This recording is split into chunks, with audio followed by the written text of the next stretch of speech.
Greetings, old friends. Allow me to present this very intricate sword. The Wine Prince, designed by Brother Nathaniel, also known as the Levin Lance, hand-forged and handcrafted by none other than Purna Darnal.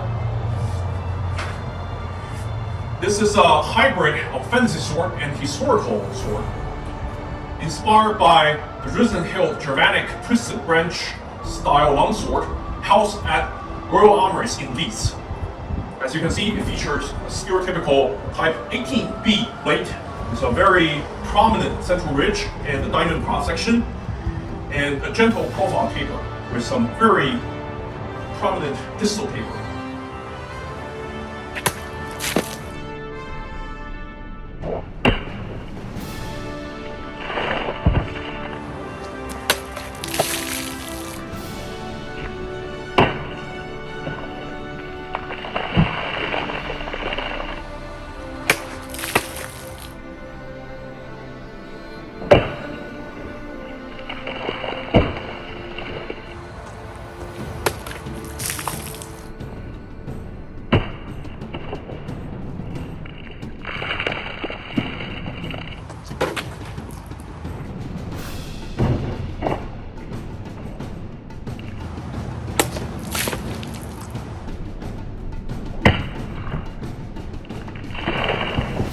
It's an archetypical cut and thrust longsword blade that's very popular in mid to late 15th century, the last stage of the Middle Ages.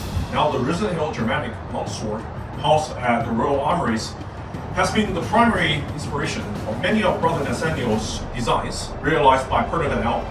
I have reviewed several of these, including a falchion and another longsword, also featuring Type 18B blade, called the Chimera. This one, however, is the closest resembling the historical piece, featuring a straight cross guard of risen pattern.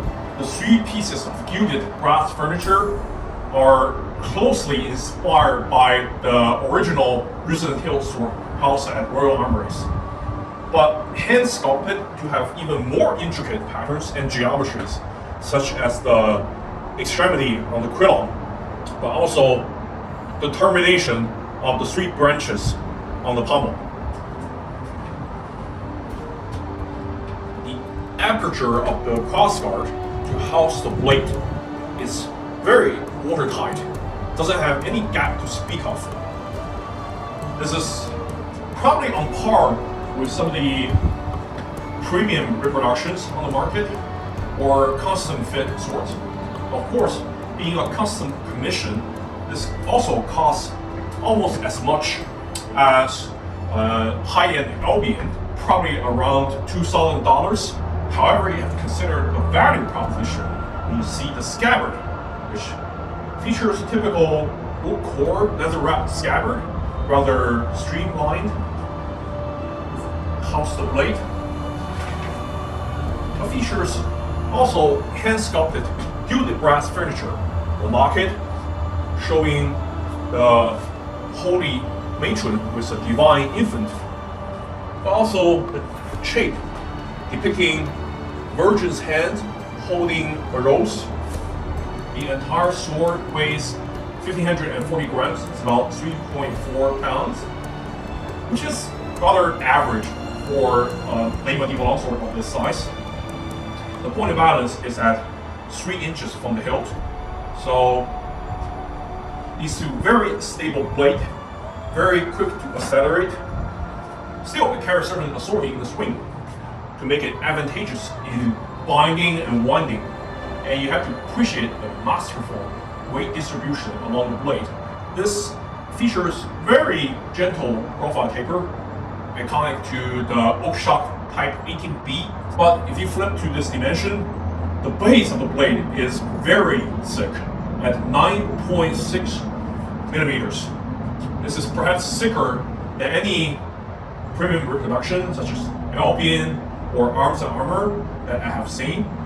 If you flex the blade, you can see there's almost no flexibility whatsoever. Very rigid, completely non-flexible in the bottom 3/4 of the blade, and it only flexes slightly in this portion near the tip.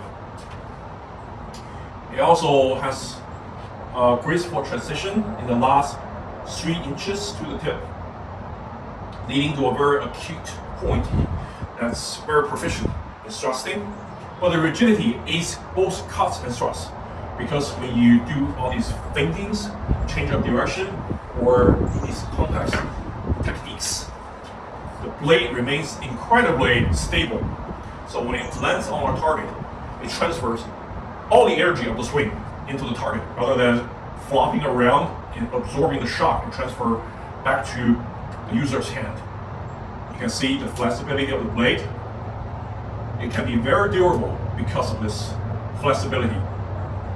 Yet, the rigidity at the same time makes this sword a superb cut and thrust longsword.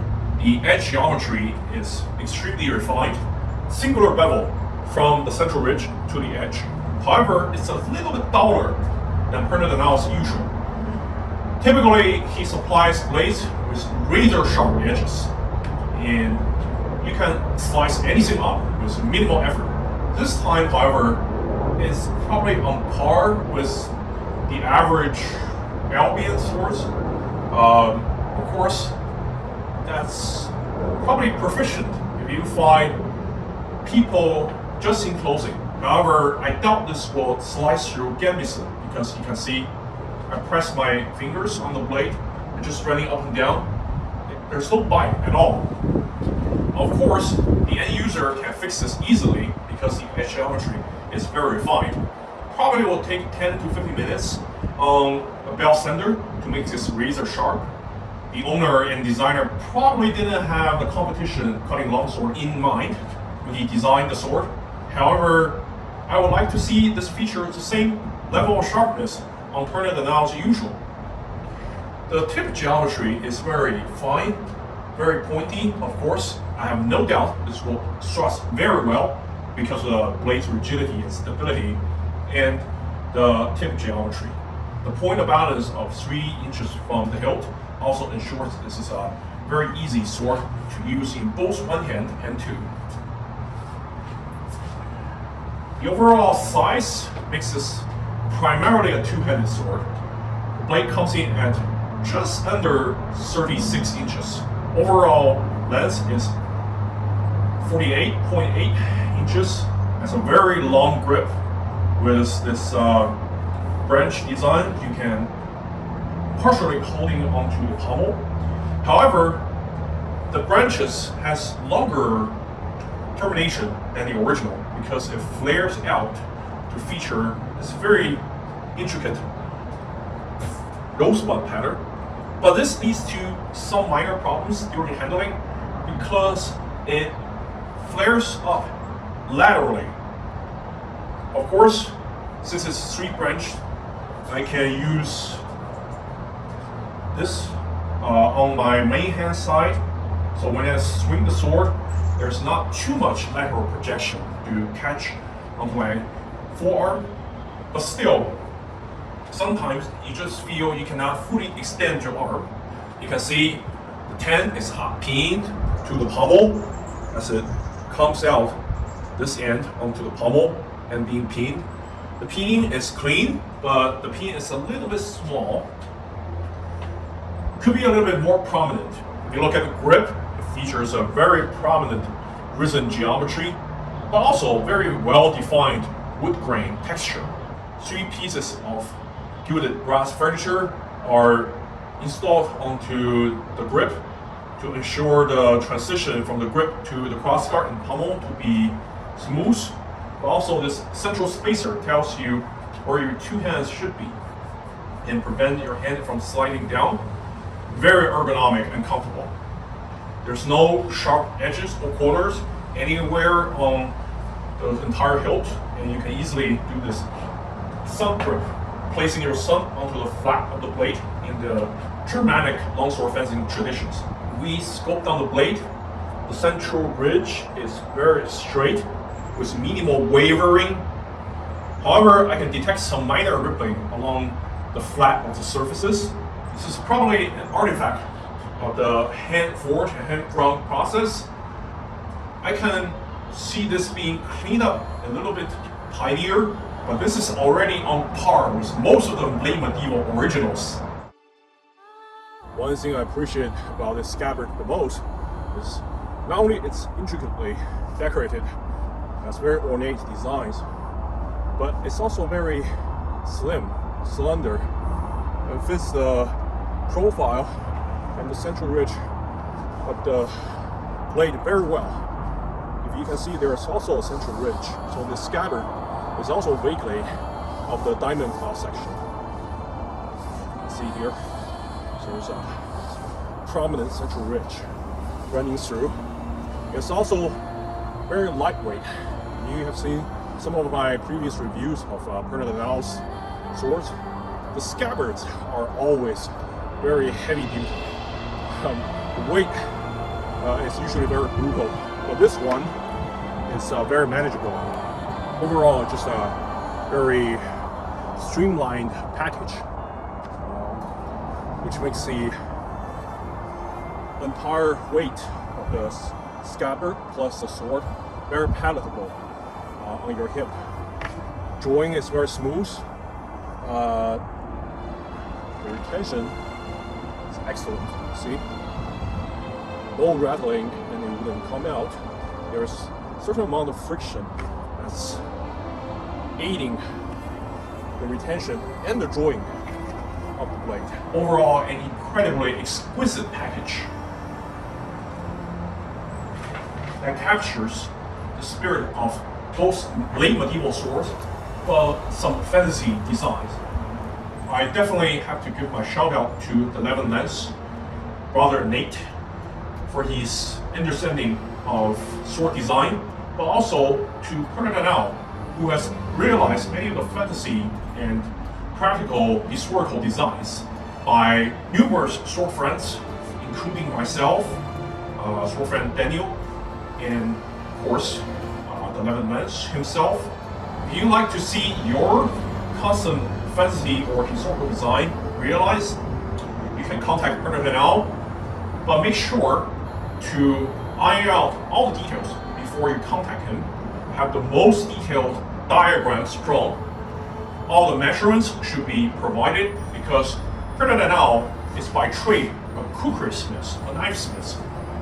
He's not a historian, so if you want your custom sword, especially based on European designs, practical or handled with grace, you have to make sure your design makes sense. Certain things, such as weight distribution, the profile and distal taper, the cross section, the fuller setup, obviously it doesn't apply to this blade. It's fullerless. But if you want to feature one or more fullers, you have to obviously specify the width and depth of the fuller, how it terminates, etc. Purna Darnal is fully capable of implementing multiple fullers. If you look at my review of the Congolese Ikakanaka, and I would highly recommend you to check with some of the more seasoned sword friends or designers of your design to make sure your blade will come out, handle nicely, doesn't have any issues. If you enjoy the review of this most exquisite sword, please like and subscribe.